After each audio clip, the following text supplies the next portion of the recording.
so I can see that we have a couple people already joining us. So hi, everyone. And we'll just wait a minute or two to see if others are going to join us. I'll just mention to the trainees who are joining us to maybe turn off their video of themselves.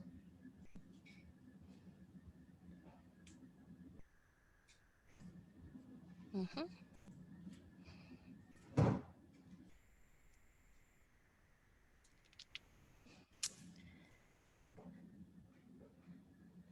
Okay. So we have 5 people who've joined us so far. We are recording, just so everyone is aware, but you aren't visible in the recording if you're a participant. Okay, so it's 5:33. Why don't we get started? Yeah, so thanks everyone for joining us at our Trans-Youth Can community event on parental support. So we just wanted to start a little bit by kind of walking people through how to use Zoom for anyone who may not have used Zoom before. Just so you're aware, this is a webinar format, so your audio and video is turned off. However, we really do want you to interact with us, so please use your Zoom menu. You can send us private messages just to the hosts. We may also use the chat to post some links for all the participants to see. And we strongly encourage that everyone submit any and all questions you have through the Q&A window. We're going to be answering questions throughout the webinar. And then you can choose to submit a question anonymously if you want, and we're going to try and get to all of the questions. If you want to switch between speaker, if you're having any audio issues and you want to try and switch your audio settings, just make sure you click the little arrow in the bottom left corner. And you also can go back and forth between full screen and minimize screen. So just click exit or enter full screen on the top right. And if you click minimize, you can make a really small floating window that you can drag around your screen. So you can kind of attend this webinar and participate with us, but also if you wanted to open a browser or have something else going in the background. And if anyone is having Zoom issues, you can use the Q&A. So let us know if for some reason you're not hearing us or something's going on. So thank you everyone so much for attending this event. We're really excited to have you with us. We're looking forward to sharing information about our project. We have a new infographic, our second infographic that we're going to be showing everyone today. And we're also going to answer questions that anyone has about our infographic or just about the project. So our facilitators today will take a round of introductions. So I'm Shubho Ghosh. I'm the co-director of the Meraki Health Center. Hi, everyone. Thanks for being here. I'm Gabriela Castle Gomez. I'm the research coordinator at Meraki, and I'm currently running the study at Meraki and doing all the research interviews. Hi, everyone. I'm Maria. I'm the clinical coordinator at the Meraki Health Center. Hello, so I'm Annie Pollen-Sanfasson. I'm the co-investigator on the Trans-Youth Can project and the principal investigator on the stories of care that we're going to also discuss today. And my name is Sandra Godovac, and I'm the project coordinator for Trans-Youth Can, based actually in London at Western University. So before starting, we would like to acknowledge that in spite of the virtual nature of this presentation, we are gathered on land that's Ganyan-Gehaka First Nation land. It's unceded territory, and it's historically been known as a site for many First Nations gatherings. So all of us who are actually presenting are sitting on this land, and I presume that most everybody who's attending is also on this land.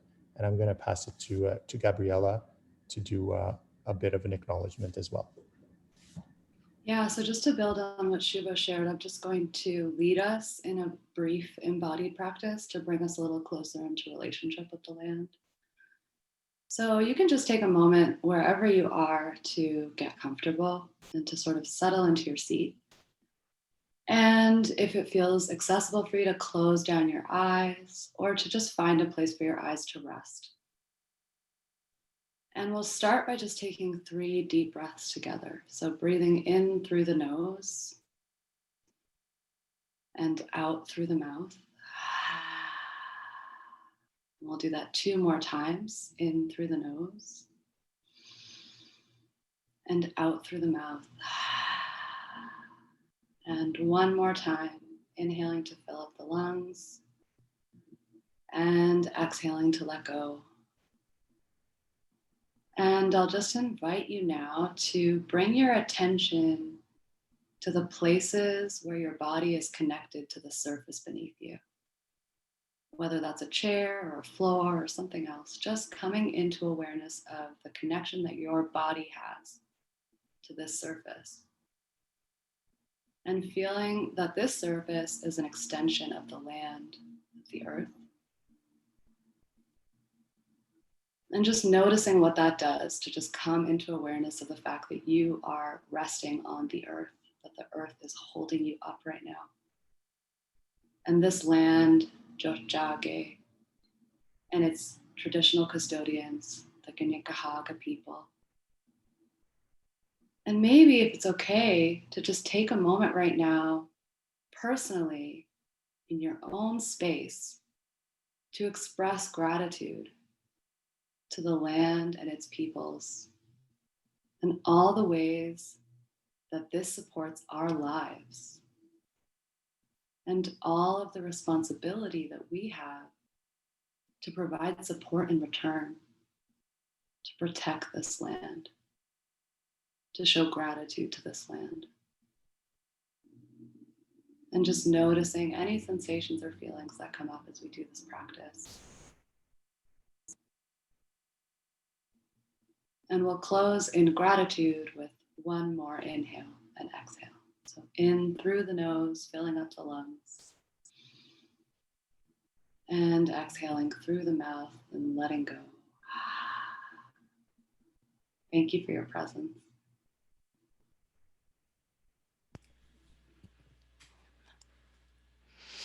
That's great. Thank you so much, Gabriella. So Shuvo, did you want to walk us through a little bit more about what is Trans-Youth Can? Sure. So I'll give it just a very brief statement on this, and from this slide that we can all see. And of course, there'll be additional, much more detailed information coming in this presentation. So the Trans-Youth Can study is a pan-Canadian study at the present time involving 10 medical clinics that provide gender-affirming medical care to youth who are identifying as trans. And we are looking at medical, social, and family outcomes of trans and non-binary youth, by the way, who've been referred for puberty blockers, as they are kind of commonly known, and I'll put that in quotes.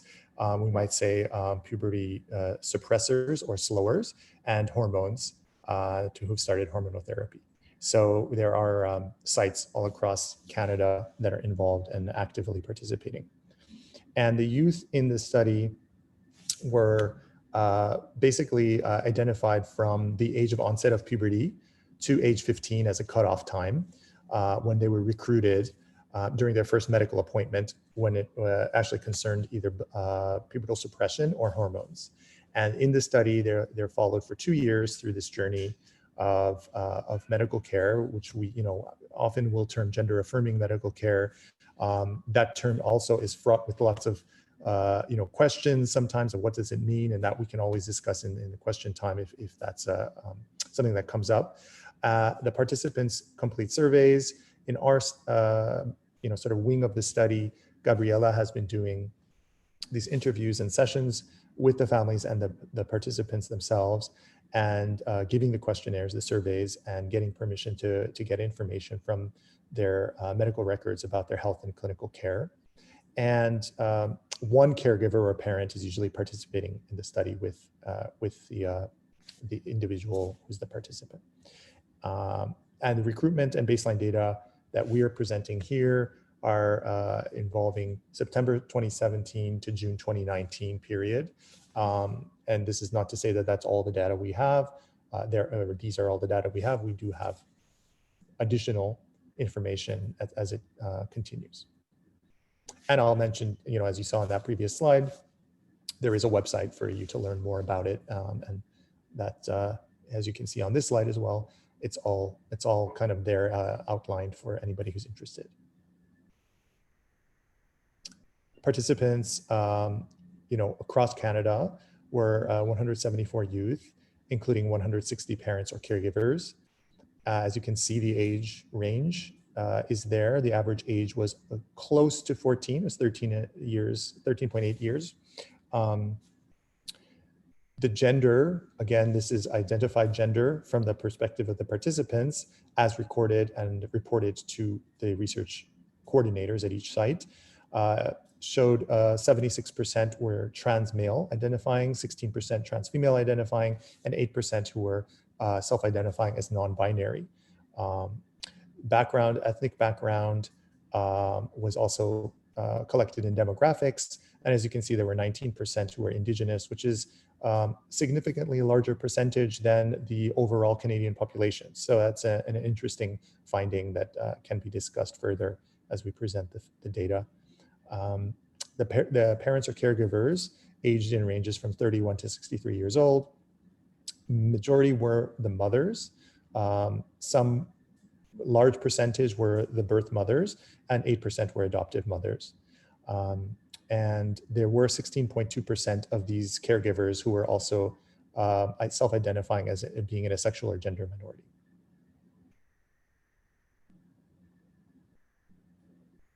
So I will pass the torch now to... So we wanted to introduce our new infographic today, but we just wanted everyone to also be aware that our first infographic on school experiences is available on our website. We released this at the end of August. So please head over to our website. You can download a copy, share it with parents, youth, people who work in schools, and help us get it out there.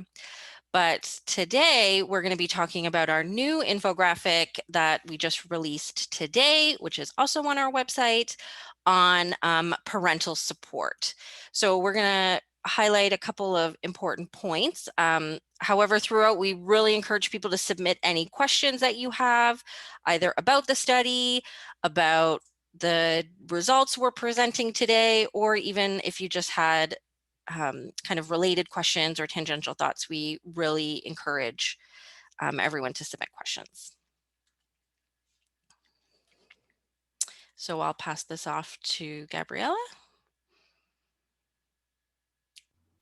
Yes, hello. So this first slide really talks about the ways that youth sort of responded about the support they received from their parents. And I'll start with this blue infographic that you see on the top left. So what youth say about their parents' support for two different categories is what we looked at. One would be the support for their gender identity and their gender expression in general. And the other would be the support for their gender affirming medical care. So how supportive are parents of the gender affirming medical care that they're receiving at the clinics where they're doing the research study. And what we saw in the percentages that you see in those little blue bubbles is that the two different categories, even though they're distinct, we saw sort of similar responses here. So for youth who rated that their parents were very supportive, for gender identity, we saw 62%, and for gender affirming medical care, we saw 60%, so a slight difference there. For moderate or mixed support, the percentage was the same, so 38%.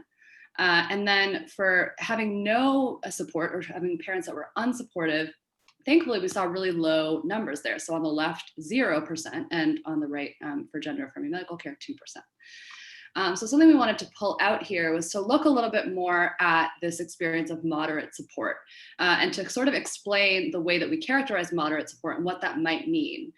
So in the questions, we had youth rate their parents differently. So something that's captured in this moderate support category is this idea that a youth might have rated one parent as very supportive and one parent as not supportive at all and fallen in this moderate or mixed support range. So that just felt like an important detail to pull out. And if you look at this blue box on the right here, youth whose parents were all very supportive across the board had less gender distress than youth who had moderate or mixed support from parents. So that's a pretty important statistic, right? Because it sort of indicates that that moderate level of support, it might seem like, well, that's okay, that's pretty good. But in terms of how it affects gender distress, to have that high level of support really makes a difference. So that's something we kind of wanted to highlight, right? We couldn't go over every single thing in the infographics. We're sort of pulling out what we thought might be really interesting for the parents who are here today. And then if you bring your attention down to this slide underneath in pink and green, this is more about how youth perceive parental support. So just because a parent is, offering a certain type of support and feels that they're offering it, doesn't mean that the youth will necessarily perceive it that way. So if you set on the left in green, about 15% of youth rated their parents' support more positively than the parents rated their own. And then on the right, about 20% of youth rated their parents' support more negatively than parents rate their own support, right? So the perception of support might be different than what's actually how the parent might be self-assessing. So that's really something that we thought really highlighted the importance of communicating with your child about what the support, how they're receiving the support that you're offering, right? Not just assuming that, okay, I'm supportive in this way and that's how my youth is receiving it, but to really communicate about what types of support are being offered and how the youth feels about them. That really felt like an important piece to notice. So Sandra, if you want to go to the next slide. So here, I'm just going to go to my notes. Yeah, so here we talk about the family support, right? The family support piece. And if you see on the top left, 56% of youth felt that their family understands them. So that's, pretty high, especially considering that we're looking at a population of mostly teenagers and adolescents who don't generally necessarily feel the most understood by their family. So we felt that that was something that we wanted to pull out. And then just below, 82% of youth felt that their family cares about their feelings. So that felt like something that was really positive to highlight, that experience of feeling cared for. And then in this green box, less than 10% of youth and parents said that addressing their youth's gender had a negative impact on the family. And about half of youth and parents said that addressing their youth's gender had a positive impact on their family. So that's really something that we wanted to highlight. And I can speak a little bit more because I'm the one doing the research interviews, is that when we, ask this question, there's the quantitative part, right? Like the, to what extent you felt supported or to what extent this strengthened the family, excuse me. But then there's also an open-ended question afterward that gives a youth a chance to sort of elaborate on that. And really what I heard in these interviews was that youth would say, well, addressing my gender identity kind of opened up space for communication. And that communication sort of might open up space for us to talk about other things that were happening in the family, other things that might have been difficult and that weren't really being named, and overall sort of strengthened our family dynamic, right? Opening up that communication, being able to talk about things that are challenging, had a positive impact on the family overall. So we wanted to highlight that because it really speaks to the fact that, there's all different kinds of experiences that can come out of addressing your gender identity, and, it can have positive impacts beyond what you might imagine. And we really love this infographic, this graphic that we made. And this came from the question of what youth said they needed most from their parents. So what was the thing that was the most important? And it's important to kind of highlight here that a lot of times, there was a youth might say, well, I'm not really sure. I feel like I'm getting all the things that I need. And in that case, we would ask, well, what out of all the things that you're getting, what is the most important? So this infographic that you see here with all these like beautiful words like I need trust, I need support, hugs, respect, resources, privacy, patience, freedom, love. It's not necessarily that youth were saying across the board they weren't getting these things and they needed them, but that these were the things overall that they felt were the most important. And maybe in some cases, a youth felt like they needed more of this thing. But it's something that, parents can sort of look at and say, what are the things I need to offer my child, my gender, non-conforming child? And here we have, a beautiful infographic that sort of displays what are the things that are the most important.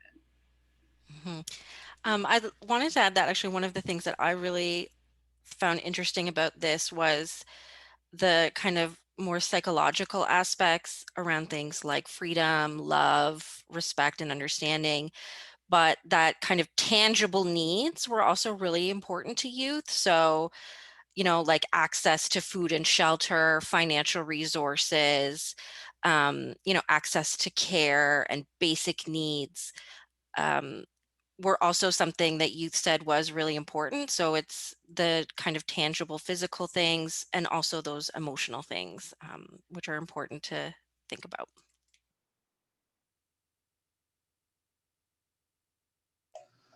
So Annie, Right. do you So want to? yes, so I'm going to talk a little bit about the Stories of Gender Affirming Care, which is a companion study to the Trans Youth Can project that we just looked in terms of parental support. So that project basically is complementary insofar that it's trying to understand what's the experience of trans children and youth and their family accessing gender affirming care during different stages of their development, but look specifically at motivation and pathways for going into care, the strategies they use to express or address the dysphoria, how they navigate social and family situation, what contribute to their psychological and psychosocial well-being and quality of life, and their experience, their overall experience of gender affirming medical care. So we are looking at in-depth understanding. So we have less interviews, we have less participants in the project. We recruited them in 3 clinics compared to 10 for the other projects. So it was CHIO in Ottawa, Meraki in Montreal, and the Health Science Center in Winnipeg. And we conducted, Gabriella conducted lots of those interviews, but in total 72 interviews, 36 with young people and 36 with their parents and caregiver. There were 37 parents participating actually, because there's 2 parents who decided to participate together. And so here you can also see the age of the youth. So they were 14.5 years on average. And we had 21 trans male, 15 trans female, and 3 non-binary. Just note that these are more spectrums because we were asking young people to self-describe their gender identity. So we kind of put them together here in 3 different categories, but it was much more diverse. And so we collected lots of information that help understanding, what's the parent experience and how parental support can be improved. So I'm going to show you a little bit what we get when we put the experience of parents and the experience of the children in dialogue. Because when we're looking at interviewing parents and children, it was not to try to compare and contrast their experience. It was more about trying to kind of understand the wide range in experience and having a really kind of holistic understanding. And what that research allows us to see is that there are lots of differences obviously in the experience, but as you will see, their pathway finally kind of join in the end. So what we see is that to start with, they have very different realities. Often when they talk about their experience, parents, they don't know about what's going on, and they often at the beginning interpret gender nonconformity as a sexual divergence insofar that they talk about, oh, my child must have a different sexual orientation. So they don't see the link with gender identity most of the time. They say that they didn't see obvious sign. Obviously, there are some parents who support their child from very young, but most of them kind of didn't see any obvious sign. And they didn't see the sign because some children were not questioning. Because when we look at the youth perspective, we see that not everyone were questioning when they were young. As we know, gender identity discovery and asserting the gender identity, it's not the same pathway for everyone. So there's some young people who just kind of started questioning a little bit later on, and some other were questioning early, but they didn't want to say anything because they wanted to protect their parents. they were not sure, they were worried about the reaction. So we can see like there's already like different experience. Okay, so what we see is that the youth can start with a very high level of anxiety before coming out to their parents. And the coming out appear often for the youth as a very big relief, especially when the parents' reaction is better than expected. Because we see that young people, most of them are very worried about doing a coming out to their parents. But regardless of the reaction, a lot of parents start to feel worried and stressed. So you can see one is getting relief, the other one is starting to kind of get a different emotion. So their emotions are not at all in sync. So you can move, Sandra. And so what we see through the transition process is that we have a child that is blossoming, and you've got a parent that is starting to kind of question and experience a lot of different emotion. So lots of young people told us that after the coming out, they started like enjoying life more. There's a lots of self-destructive behavior that was less present in the life of the young person, whereas the parents explained that for them, it was like often a shock. Some of them talked about grieving, not grieving the child, but grieving perhaps like the idea they had about the child growing up. So there's like that process going on. And, you know, sometimes the child wanted it to go faster, but the parents wanted things to slow down because they thought it was going too fast. And you've got other parents who wanted things to go faster, and the child was like questioning their identity, and it was okay for the child to carry on. Okay, so it's really interesting to see how they're not again really in sync as they're moving through that process. And what we see when we kind of keep looking at the narrative is that the more they kind of grow together, the parent and the child, is that their thought and their action are joining. So despite the fear and the questioning, many parents are starting to take action. They inform themselves, they educate themselves. Young people are getting more supported. There are a lot of youth who reported to have less suicidal thought or self-harm when the support started to grow. And, you know, we are noting benefit on the child that reassure the parents. So the parents see their child going better. And so basically, you know, all of that kind of reassure both of them. And so that kind of strengthened the relationship.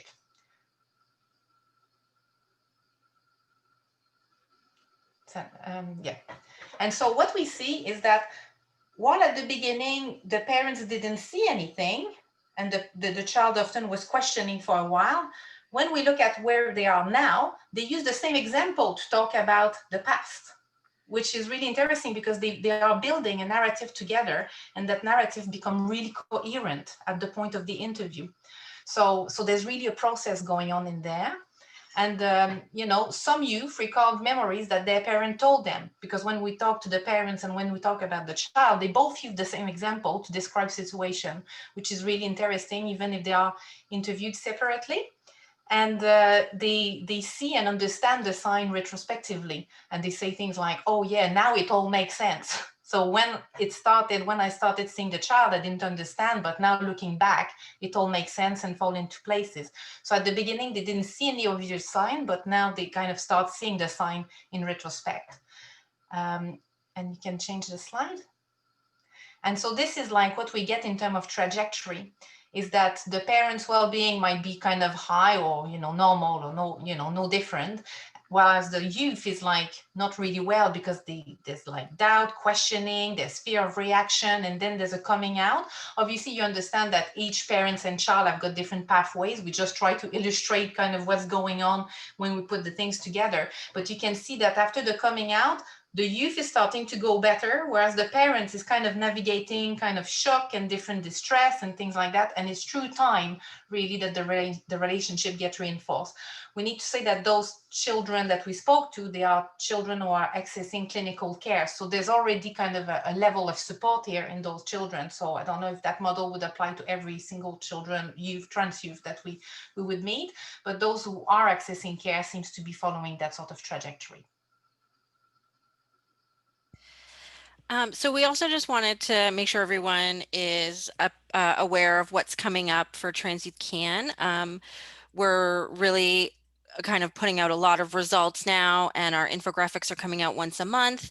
So in November, we're going to be releasing our next infographic about who are trans and non-binary youth in clinical care, which will be describing their characteristics. So their background, their gender identities, their ages, their family structures, just describing the diversity of these youth because they are not a monolith.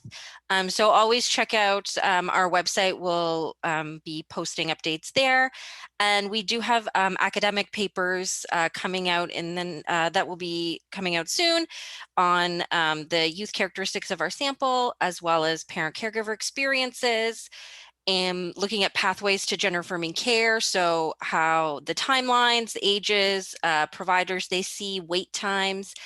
And we're also going to be looking at validating, we developed 2 new measures for Trans Youth Can, gender distress and gender positivity, because those things are not 2 opposites of a pole, but are 2 different things that youth can feel both. So they can feel distress and they can feel positive feelings about their gender.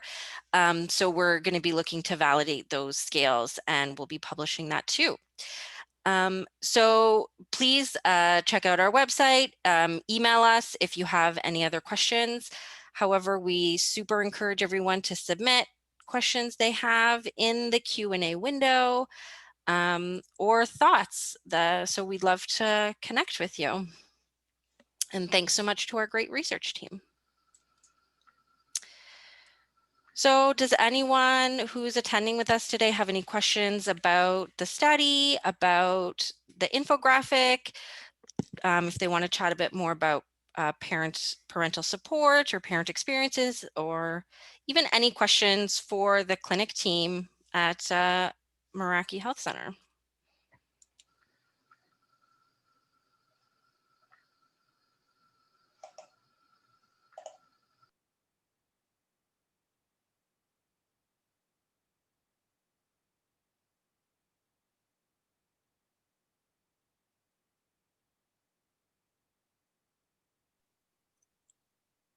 So there's a question. I'm not sure if you're naming the people that are on. No. So somebody's asking, the high number of transmasculine youth is surprising. How do or will you respond to criticisms from TERFs? So this is a subject that is d'actualité, certainly. So I'm not sure. Do you want to start that one? Sure, I can. Maybe does somebody just want to explain what TERF means in case anyone on the call doesn't know? Sure. So TERF is a trans exclusionary radical feminist term, sort of coined to describe those who at least self-identify as radical feminists, but do not believe that trans individuals fit in that framework of radical feminism. And more to the point, I think in current discourse, many people who are self-identifying as TERFs, because some people will counter that that's a slur and it's being used inappropriately towards people who are trying to stand up for women's rights. There are others who will counter that they're fine with that term because they are actually trans exclusionary and they don't believe that trans individuals belong in the discourse of feminism. Currently, it seems like one of the big issues that's come up amongst this group, and it's not really just this group. I think we have to be very clear that there is a self-identified and or maybe externally identified group of feminists who identify this way, but there are plenty of people who question why there are so many transmasculine youth who are neither feminists nor radical feminists, but they might be trans exclusionary, but they might not even identify as trans exclusionary. They may simply be wondering, this is something that is a problem in my mind. And so I think this high number, even in the study, is a little bit of maybe it's a little bit misleading in some ways, because I think we need to kind of unlock and unblind all of the data as we finish the continuity of this project. But at the same time, because of the age group and because of the particularities of this study, we're looking at people whose puberty might start relatively early and who are really, really, really bothered by their puberty. And that does tend to be somewhat more in the group who starts having a period, right? And starts menstruating at 9 or 10 or 11 and cannot simply show up at school during their period and continue identifying, even if they've socially identified as a boy. It is automatically quite dysphoria inducing. And so the people who've been recruited for this study and who might want to talk about the fact that they're starting blockers, they're going to be following, they're interested in sharing this experience, there is a certain group amongst our current population that may actually be more heavily weighted towards the trans masculine population in this youth group. That doesn't represent at all. This study is not representative of the population of our clinic, for example. This study is not representative of the population of any of the clinics. It's representative of the participants who chose to disclose this information with the research coordinators at each clinic. It is a small subsample of the quite large number of patients who are referred to each one of these clinics. So I think a criticism, if it's of this study, about why there's such a high number of transmasculine youth in the study, it is simply to say, well, that's just the hazards of research being conducted amongst families and a pediatric or a youth population.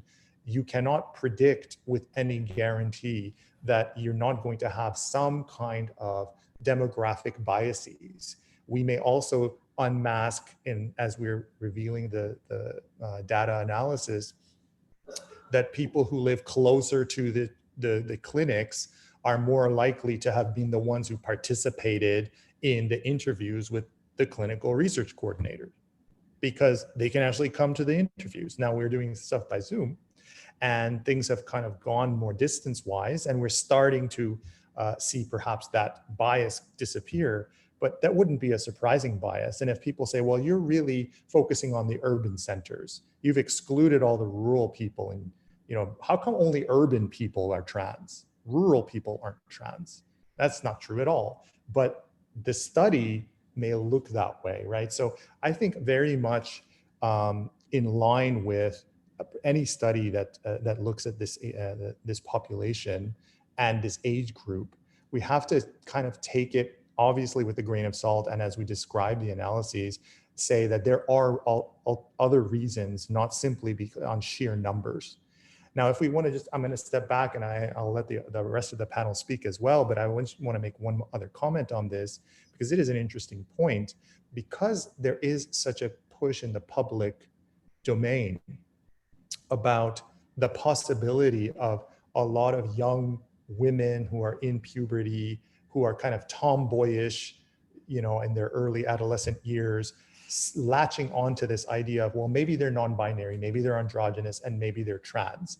This question is raised, and that's why a lot of these quote unquote TERFs or self-identified TERFs are saying, this is actually, kind of against the ideas that feminism was trying to originally, second wave feminism was trying to push and say, we're not going to fit into binary gender roles.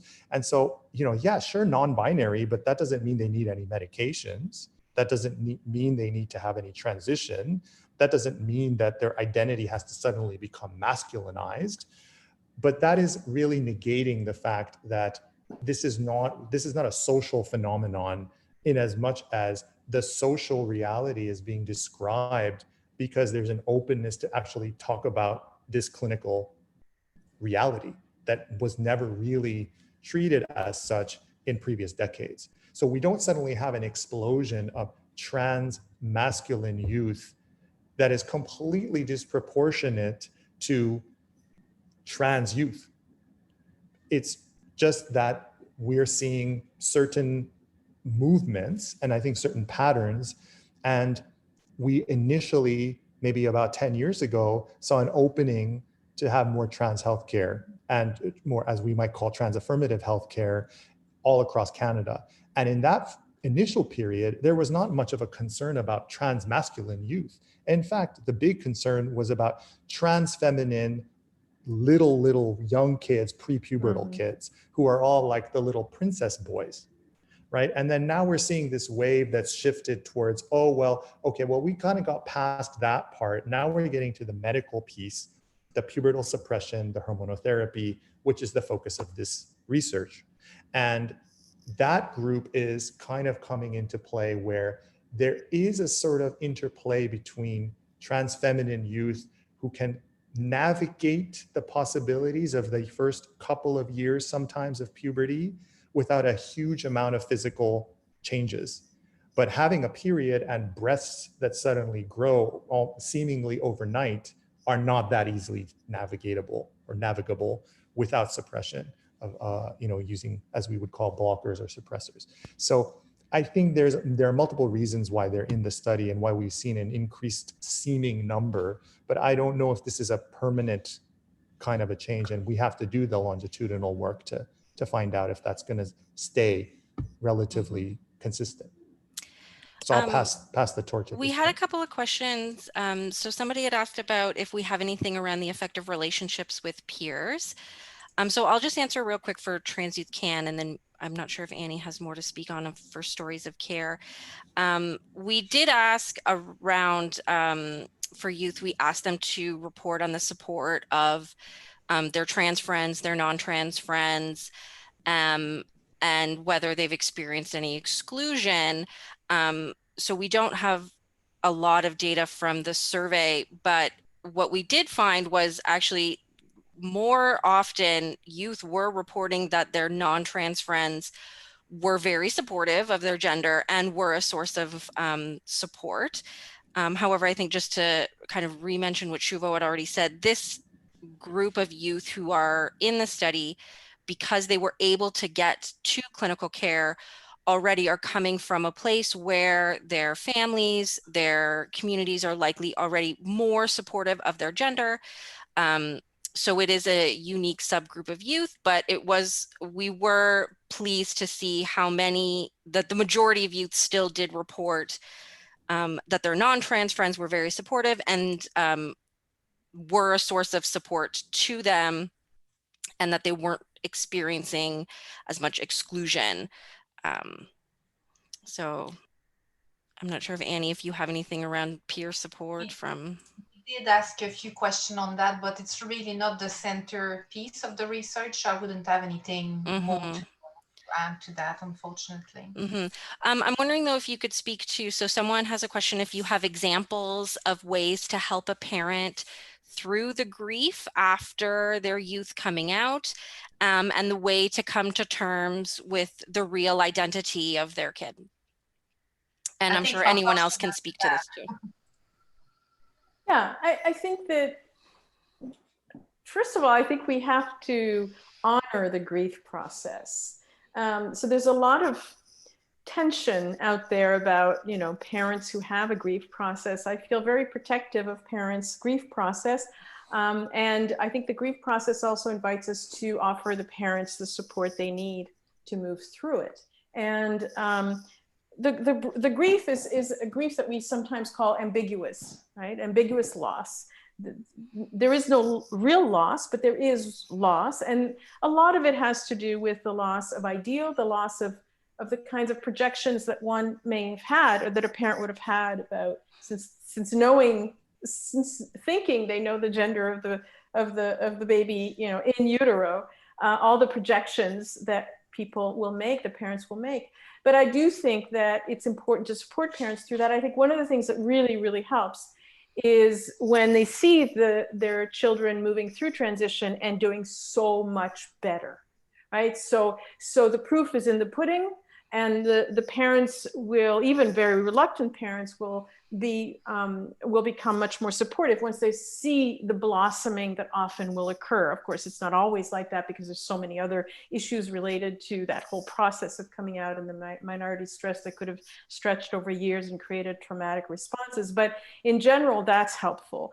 The other thing that's helpful is parents having a space of their own. So I think one of the concerns is parents not necessarily expressing that grief directly to their youth. And certainly I've experienced that countless times where I'll see the youth in my office. Parents will come in after an assessment and the kid was saying, oh, my parents are cool with this. It's like the parents are in my office, and that's where we realized the parents need some additional support. And so it's really, really important to have providers who can work with the parents to help support them through that process, and to understand that there isn't really a loss and there's actually a lot to gain. And the loss is a lot about the ideals and the projection and not about, but I always say developmentally, that's a road that most parents will cross one way or another with their children. In this case, it may be a little bit earlier, but it could be the 22-year-old who says, I'm moving to Australia, or I'm marrying so-and-so. Oh, really? Oh, no. Or I'm having children, or I'm not having children. So there's that point, that fork in the road, in most cases developmentally, where a youth or a young adult will choose a path that goes completely in a different direction than what the parents had in mind. So you just take that a little bit wider, and that's a bit of the experience of parents. Mm-hmm. I also wonder if we could, so there was a comment around older people who wish that those medical options were available when they were young. And if maybe anyone had something they wanted to share around the benefits of earlier intervention on gender affirming medical care, and maybe in the same breath also kind of address some of the concerns that come from either parents or society around medical intervention that's quote unquote seen as too early. So if anyone has thoughts around that. That's a lot there, Sandra. It's a lot of pieces. Well, body of literature around puberty blockers all goes in the same way, saying that it improves well-being. And the earlier you can have access to that, the better it is. In terms of well-being, I mean, I don't know any studies that say the opposite of that. Maybe Shivu wants to say something about the concern about health, but in terms of evidence, well-being, there's no question about that. Yeah, that earlier intervention, and earlier access to care and starting care earlier definitely has positive impacts on their well-being. I mean, that's also a key thing that we want to look at in Trans Youth Can, which is why we're following these youth for 2 years, is to look at those outcomes 2 years later, and if they're doing better, how they're doing better, what are the things that might predict them having better well-being at the end of these 2 years. So yeah, early care is important. In fact, I would add something on that, because in the stories of care data, we looked really in detail about it. And maybe, Gabriella, you want to complete because you did the interview. But what we found out is that if you look at, puberty blockers and then hormones and then surgery, as not like an obligatory stage to take, but, a different kind of gradation of medical care, you can see that the most they engage in that, the better they feel. So really in stories of care, we saw that in terms of like improvement of well-being. There's one youth who had surgery in our sample, and this youth said that this was the most kind of life-changing experience they had positively. So from story of care, I would say that it's really, really very striking. And obviously, I mean, this is not longitudinal study, but when we looked at, how they feel about all the care they had, there were no one who expressed regrets. So I think that's also important to say. Though some of them had questions, which is very healthy. So through the process, they were like, oh, am I doing the right thing? So questioning is there, is fine, but when they look in hindsight, nobody experienced regret. So that's the only thing I would want to say. Yeah, just to add on to that, I mean, it was sort of shocking almost to see how positive those interviews were and how soothing it was to have access to a place like this, and not just in the youth but also in the parents. Like, just across the board, the responses were, this has saved my life, like this has changed my life, this has made me so much better off, and not just better off in my mental health, but better off in being able to imagine what my life might look like now, and actually feel like I have a future, and I have possibility, and I know who I am, and I can name that out loud. For someone to be able to say that out loud, and with certainty, even in a research interview, you can't even imagine what it must be like in their actual life. And really, that was across the board. It was affirming to see it.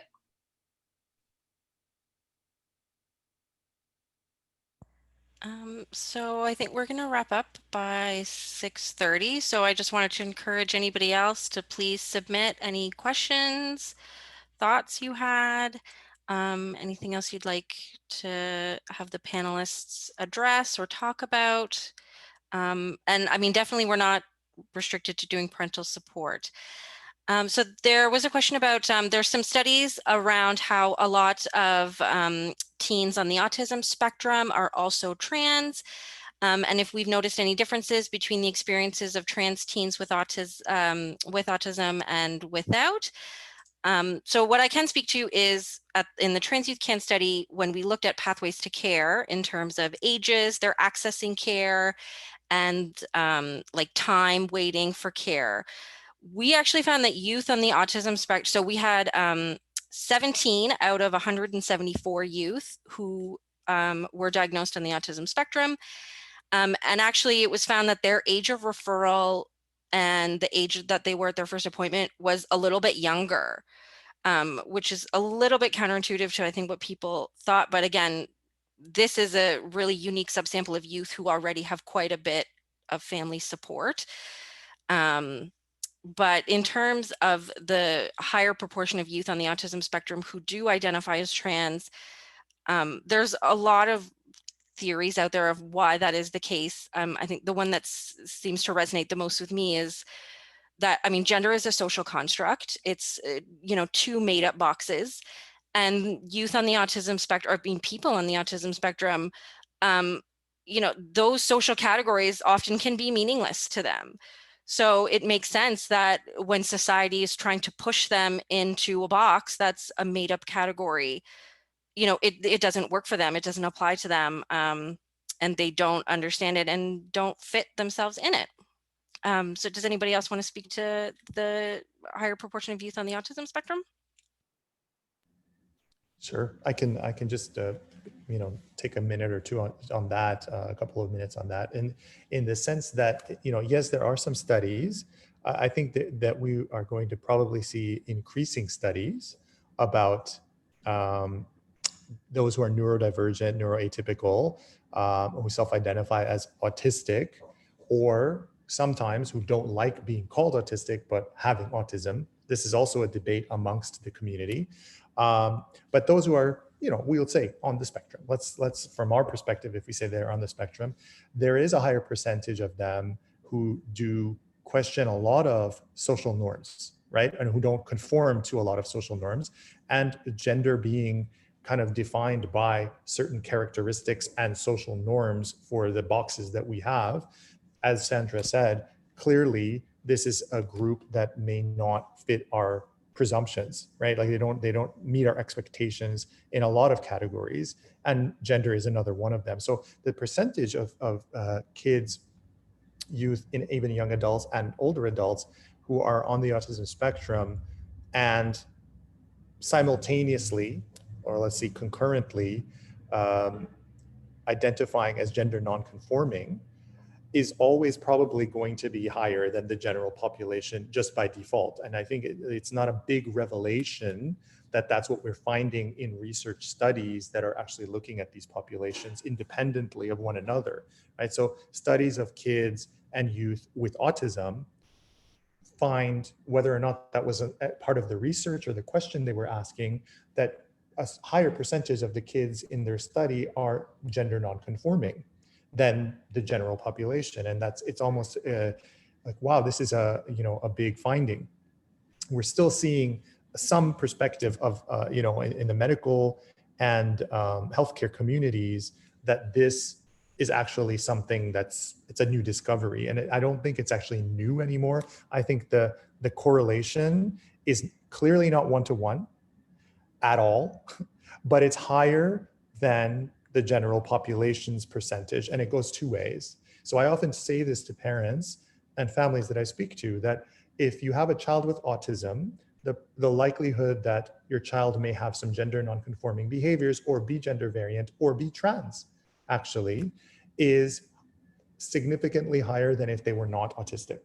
And if you've got a child who's gender nonconforming, the possibility that your child may end up at some point being diagnosed as being on the spectrum is higher than if they were not gender nonconforming, right? And I think just understanding those two things as separate issues who do have an overlap is the best way to kind of understand, yes, this coexistence and this correlation is something that we have to deal with. But just maybe one last point on that, the question, is there a difference, right? I think that the question was, is there a difference in how the experience goes for those who are on the spectrum and those who are not?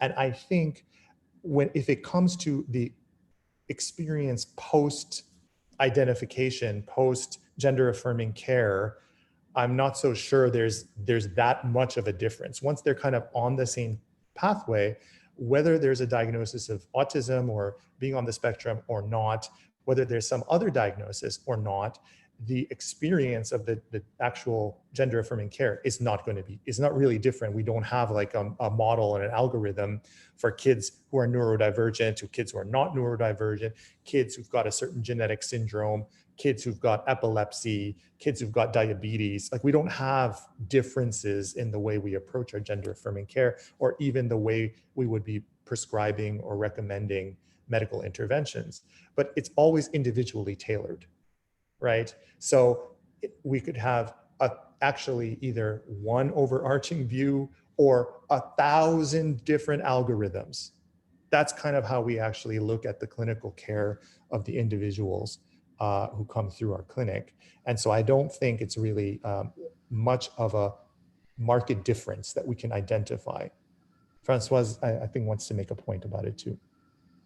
I think that one of the areas I see a difference is, again, with the parents. And I think this is one of the things that we know from parents who are dealing with a child. And I'm not labeling autism as a disability, but a parent who has a child with any kind of disability, who will tend to be sometimes a little bit more protective, a little bit more also questioning when the gender needs come up, and maybe more reluctant also to move towards an acknowledgement of their child's gender needs because of, how do we know this isn't autism manifesting itself? The Warrior article that came out a few weeks ago is a major step forward in terms of confirming, with hundreds of studies and I don't know how many, 50,000 participants overall, that there really is a correlation and a higher incidence in both populations, as you were saying, Shubo. So I think that's actually very helpful to say this isn't just something your child has come up in an obsessive way, for example. But I think that for clinicians, we need to be prepared to address those concerns of parents. And to have responses for parents' questions, because there is a concern that the child may just be manifesting another aspect of their autism. Can I just add one thing to that, actually, and it all converts to what you're saying, but from the kids' perspective, from another project of church youth who are not accessing necessarily care, what we've realized, and it's being published that research very soon, is that being on the spectrum is seen as a barrier, basically, to be able to affirm their identity, exactly for what you say, Françoise, about like, you know, the parents not supporting the kids, but also kids who are living more autonomously because they have to defend their gender identity to professionals, saying it is not, you know, autism, it's really my gender identity. So we see that it's kind of making the pathway more difficult, not because they, you know, on the autistic spectrum, but because people judge them as not knowing their gender identity. So yeah. Yeah, actually, that's a really, when we were doing our community consultations in the development of our project, that was a strong message that we got from youth, was to pay particular attention to youth, the experiences of youth on the autism spectrum, because they feel that they have to work so much harder to prove that they know who they are. Which was why it was a little bit counterintuitive when we found that the youth in Trans Youth Can who are on the autism spectrum actually were a little bit younger coming into care. But that is likely a phenomenon of that this is already like a group of youth who are coming from a really supportive background. So, you know, that's why they were able to get in maybe younger. And it's not, so that finding from our study should not be used to be representative of youth on the autism spectrum, and that, oh, it's fine, they get into care early, there's no barriers for them. That's not the case. It's just that, you know, there's tends to be a really small, unique group of kids who just have a lot of support and their parents get them in early.